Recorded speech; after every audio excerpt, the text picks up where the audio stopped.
Hello guys, આજે આપણે બનાવીશું.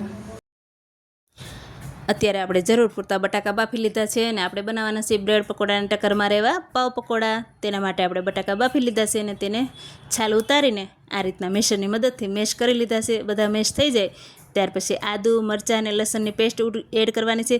જો તમે લસણ ખાતા હોય તો લસણ નાખજો, ખૂબ જ ટેસ્ટી લાગે છે. અડધું ચમચી જેટલો ધાણા જીરું પાવડર એડ કરેલો છે, સ્વાદ મુજબ મીઠું એડ કરેલું છે, અડધી ચમચી જેટલો ગરમ મસાલો, ખાંડ એડ કરેલી છે થોડી એવી, અને લીલા ધાણા ઝીણા કટ કરીને નાખીશું. અને લીંબુ સ્વાદ મુજબ લીંબુનો રસ અત્યારે આપણે 2 ચમચી જેટલો એડ કરેલો છે.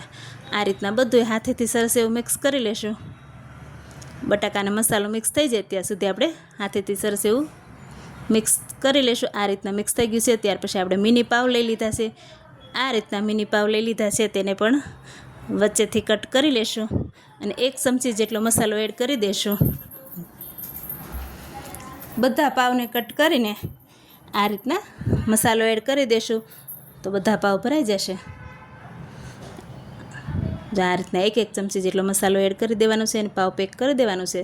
અને બહાર નીકળતો હોય મસાલો તો સરસ એવું સરખી રીતના હાથેથી કરી લેશું. આ રીતના બધા પાવ રેડી કરી લીધા છે. ત્યાર પછી આપણે બેટર બનાવશું.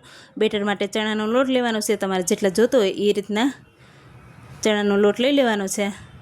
ત્યાર પછી એમાં થોડું એવું મીઠું એડ કરીશું સ્વાદ મુજબ, અને પાણી નાખીને બીટરથી આપણે થોડો એવો પતલોય નહીં ને ઘટાઈ નહીં, આપણે જે પાવ છે તેને કોટિંગ થાય એ રીતના આપણે બેટર બનાવવાનું છે.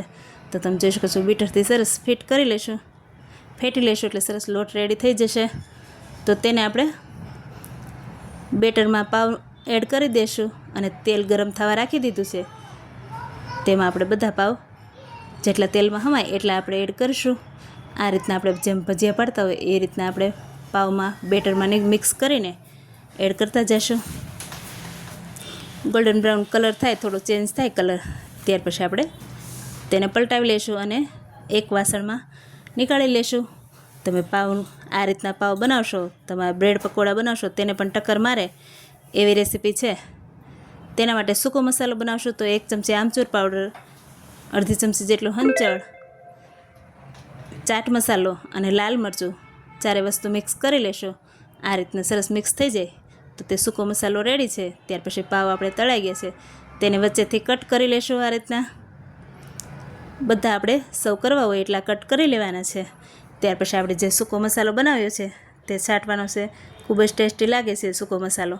એટલે આ રીતના ઉપરથી આપણે જે મસાલો બનાવ્યો છે તે છાંટી લેશું અને સર્વિંગ પ્લેટમાં લઈ લેશું. તમે ડુંગળી સાઈડમાં કટ કરીને, લીલા મરચાં અને આ રીતના લીલી ચટણી, ધાણા મરચાંની ચટણી છે અને ખજૂર આંબલીની ચટણી છે સાથે સર્વ કરશો. ખૂબ જ ટેસ્ટી એવા પાવ પકોડા રેડી છે. એકવાર જરૂર ટ્રાય કરજો. જો મારા વિડીયો ગમતા હોય તો લાઇક, શેર અને સબસ્ક્રાઈબ કરજો. તમને ટેસ્ટ કરીને બતાવું છું. ખૂબ જ ટેસ્ટી એવા રેડી થયા છે. આ રીતના બંને ચટણીમાં સર્વ કર્યા છે. Thank you.